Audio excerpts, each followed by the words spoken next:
დღის 8 საათზე გაიხსნა საარჩევნო უბნები ბათუმში, სადაც მერობისთვის 5 კანდიდატი იბრძვის. ქალაქის მასშტაბით სულ 90 საარჩევნო უბანია გახსნილი. ამ მრჩეველთა რაოდენობა კი 157,000 აჭარბებს. მერაბ წულუკიძე მუშაობს დილიდან ბათუმის 74 საარჩევნო უბანზე და დეტალებით პირდაპირ ეთერში ახლა ჩემი კოლეგა განაგრძობს საუბარს. მერაბ, გისმენთ?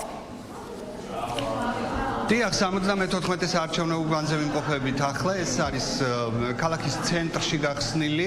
დილის 7 საათიდან გაიხსნა საარჩევნო უბანი და 8 საათიდან აქ უკვე ყველაფერი მზადაა კენჭისყრის პროცედურებისთვის. მიუხედავად იმისა, რომ ადგილობრივი თვითმმართველობის არჩევნების მიმართ ელექტორატის დამოკიდებულება შედარებით პასიურია, ვიდრე სხვა ტიპის არჩევნებზე, შეიძლება ითქვას, რომ დილიდან ხალხმრავლობა, იმიტომ რომ რაც ჩვენ აქ ვიმყოფებით, უკვე 10-ზე მეტმა ამომრჩეველმა გააკეთა თავისი არჩევანი. 90 საარჩევნო უბანია ბათუმში, მათ შორის 99-ში უკვე მეორედ ელექტრონული სისტემით მიმდინარეობს არჩევნები. ერთ სპეცუბანზე კი, რომელიც პენტენციალურ დაწესებულებაშია განთავსებული, არჩევნები ჩაივლის ტრადიციული მეთოდით. ვნახოთ რა აქტივობა დაფიქსირდება დღეს. ბუნებრივია, ჩვენ მთელი დღის განმავლობაში ვიქნებით საარჩევნო უბნებზე და პერიოდულად მოგაწვდით ინფორმაციებს. რაც შეეხება მერობის კანდიდატებს, 5 კანდიდატია რეგისტრირებული. ქართული ოცნების კანდიდატია გიორგი ცინცაძე, ლელოს და გახარიას პარტიას საერთო კანდიდატი ჰყავთ გოჩა გუგუნავა,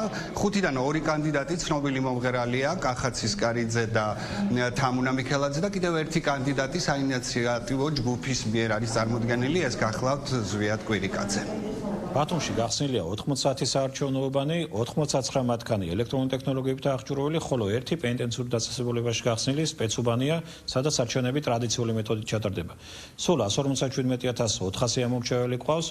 როგორც მოგახსენებათ, საუბნო საარჩევნო კომისიები არის გადამზადებული გამორჩეულის მისაღებად. ეს უკვე მეორე ფართომასშტაბიანი არჩევნებია, რომელსაც ელექტრონული ტექნოლოგიებით ვატარებთ. შესაბამისად, ამომრჩეველიც და კომისიის წევრებიც არიან ამისთვის მზად. 3050 ამომრჩეველი ყავს.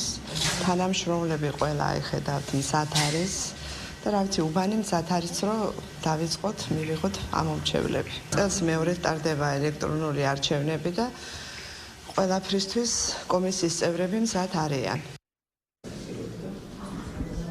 ბათუმის პარალელურად თვითმმართველობის არჩევნები აჭარის კიდევ 5 მუნიციპალიტეტში მიმდინარეობს. საარჩევნო უბნები უკვე გახსნილია ქობულეთში, ხელვაჩაურში, ქედაკში, შუახევსა და ხულოში. მადლობა მერაბ წულუკიძე საუბრობდა ბათუმიდან პირდაპირ ეთერში.